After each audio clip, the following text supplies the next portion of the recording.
Paula has given us a call in Berkshire. Morning to you, Paula. Morning. So, what would you like Kamalyn to help you with? Are you dreading the festive season, dreading the big day tomorrow a little? Well, yeah, I've had it for the last 9 years, been on my own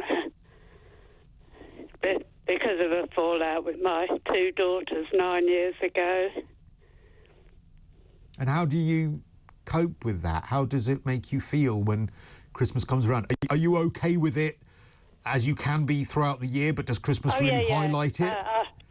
I'm all right for the rest of the year. It's just at Christmas because I don't see my grandson. They won't let me see my grandson. He'll be 9 on Boxing Day, which makes him worse because I've only seen him once. And he'll be 9, it's just, well, I sort of think about him every day, but obviously it's worse at Christmas because he was born on Boxing Day. And he's 9 years old, and, I'm unlikely to ever see him, so... What do you say, Kamalyn, to someone like Paula who, it's almost more unbearable, sort of...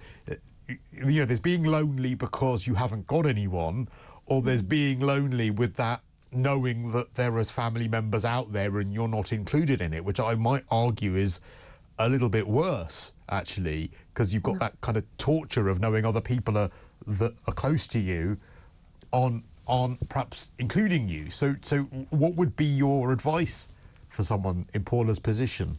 Yeah, Paula, I'm so sorry to hear that you're going through this. That must be really, really difficult, and it must be really, really triggering for you as well.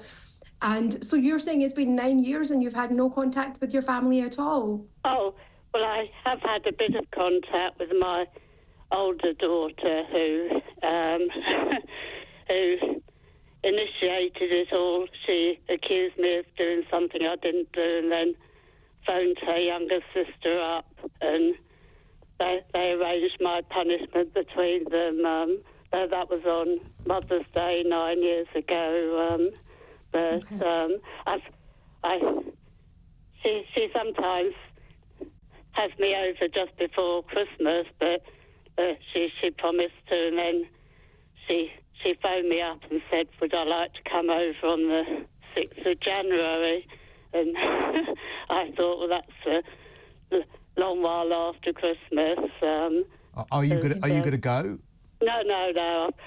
I fell out with her because she only basically phones me about once every 3 months. So, most of my friends think I should hang on to that minimal contact, but I've had enough of plain happy families, like 4 times a year, that she might phone me up and ask me over to her. Cause, what do you think of that Kamalyn? Because, to me, and I'm on the outside of it, although the 6th of January is frustrating, it does sound like something of an olive branch. But is Paula right to stick to her gun, saying, look, you can't just now and then sort of decide that I'm a part of the family and I'm not? So what do you say, Kamalyn, to that? No, I agree with you, Paula. I don't think, well, such an opinionated thing to say, but I don't actually think you should go on the 6th of January because, like you said, you can't just cherry pick the dates that suit you and the occasions that suit you and isolate people when it suits you.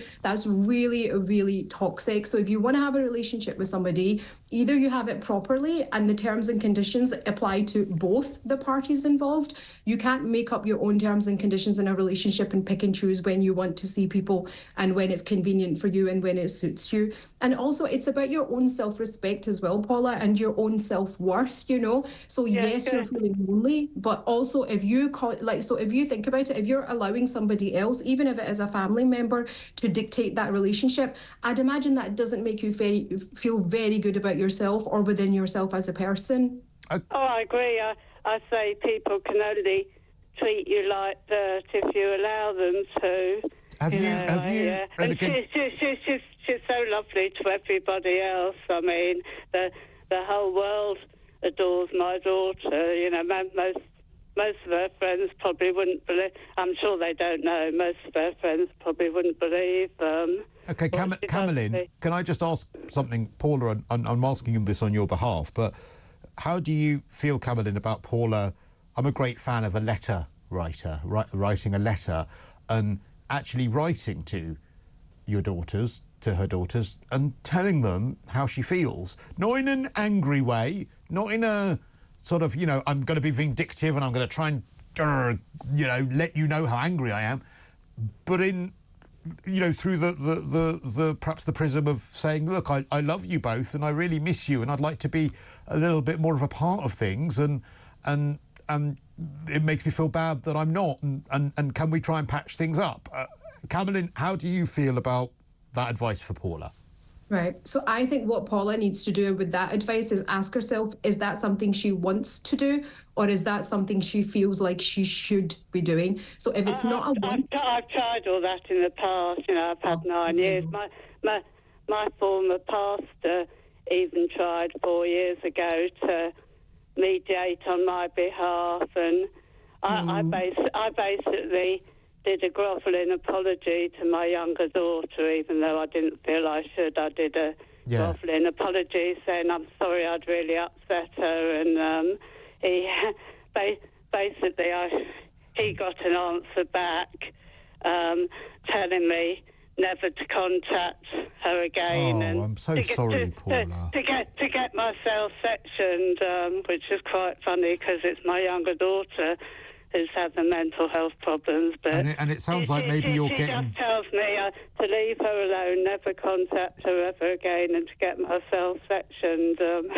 So listen, Paula, I'm so sorry that has happened to you. And look, we're here tomorrow morning if you want to give us a call.